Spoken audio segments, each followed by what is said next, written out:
बनिया देख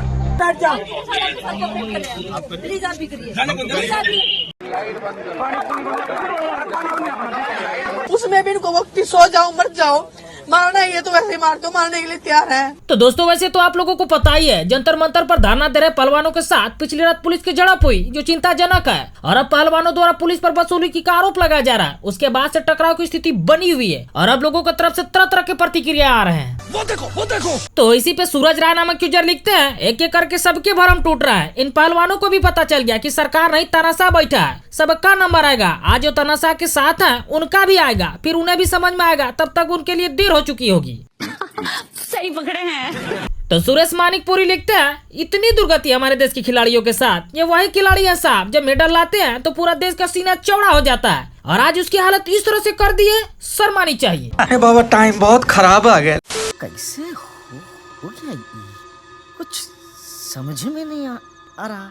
अब आप लोगों को भी यही लग रहा होगा कि आखिर ये इतना शॉक्ड क्यों है। हाँ भाई हाँ। तो इसको समझने के लिए सबसे पहले देश के प्रधानमंत्री नरेंद्र मोदी के इस बयान को सुने। एक तरफ वो लोग हैं जिनके पास रहने के लिए जगह नहीं है, दूसरी तरफ वो तरह लोग हैं जिनको अपना चोरी किया हुआ माल रखने के लिए जगह नहीं है। प्रधानमंत्री नरेंद्र मोदी का यह बयान बिल्कुल सही है। आज भी देश में कुछ ऐसे लोग हैं जिनके पास रहने को जगह नहीं है, खुद का घर नहीं है, और कुछ ऐसे भी लोग हैं जिनके पास इतने अवैध पैसे हैं कि रखने को जगह नहीं है। लेकिन प्रधानमंत्री नरेंद्र मोदी यह बयान सिर्फ विपक्षी नेताओं के लिए दे रहे हैं, और वो बीजेपी व उनके सरकार से जुड़े लोगों को भ्रष्टाचार से मुक्त बताते हुए कई दफा इस तरीके का बयान दे चुके हैं। मेरा तो मंत्र है, न खाऊंगा न खाने दूंगा। अच्छा हमको सिखा रिया है। आज मोदी जी के इस बयान पे लोग इसलिए भी सवाल खड़े कर रहे हैं क्योंकि कुछ ऐसे तस्वीरें सामने आए जो मोदी जी के इस बयान को बिल्कुल झूठ साबित करते हैं। ऐसा कैसे हो सकता है? दरअसल सीबीआई की एक छापेमारी के दौरान जल शक्ति मंत्रालय के तहत आने वाले वाटर एवं पावर कॉन्स्टिट्यूंसी के पूर्व सीएमडी राजेंद्र कुमार गुप्ता के ठिकाने से 20 करोड़ रुपए कैश बरामद हुए हैं। अरे ये क्या हो गया? इस खबर के सामने आने के बाद से लोग ऐसा ही हैरत में पड़ गए कि प्रधानमंत्री नरेंद्र मोदी तो बीजेपी व उनके सरकार से जुड़े लोगों को भ्रष्टाचार से मुक्त बताते फिरते हैं, तो फिर ये कैसे हो गया? और मेन स्ट्रीम की मीडिया में इस खबर को जगह तक नहीं मिली है। जरा सोचने वाली बात है। अगर यही चीज किसी विपक्षी पार्टी या नेता से जुड़ी हुई होती तो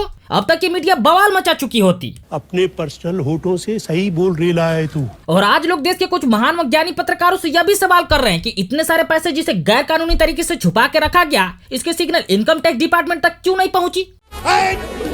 अरे निकालो इस अधर्मी को यहाँ से। देखिए इसमें इतना भड़कने वाली कोई बात नहीं, क्योंकि देश में कुछ ऐसे भी महान पत्रकार हैं जो जब नोटबंदी हुआ था तो लोगों को ये बता रहे थे कि दरअसल ये जो नए नोट है इसमें नैनो टेक्नोलॉजी वाला चिप लगा हुआ है, जिस वजह से अगर कोई इन पैसों को गैर कानूनी तरीके से कहीं छुपा के रखता है तो इसकी सिग्नल सीधे इनकम टैक्स डिपार्टमेंट ऑफिस तक पहुंच जाएगी। तो आज जब इतने सारे कैश बरामद हुए हैं तो सवाल तो बनता है कि सिग्नल कैसे नहीं पहुंची। वैसे आप इन मुद्दों के बारे में क्या सोचते हैं? कमेंट बॉक्स में अपनी राय जरूर दें। अगर हम करें तो करें क्या, बोले तो बोले क्या।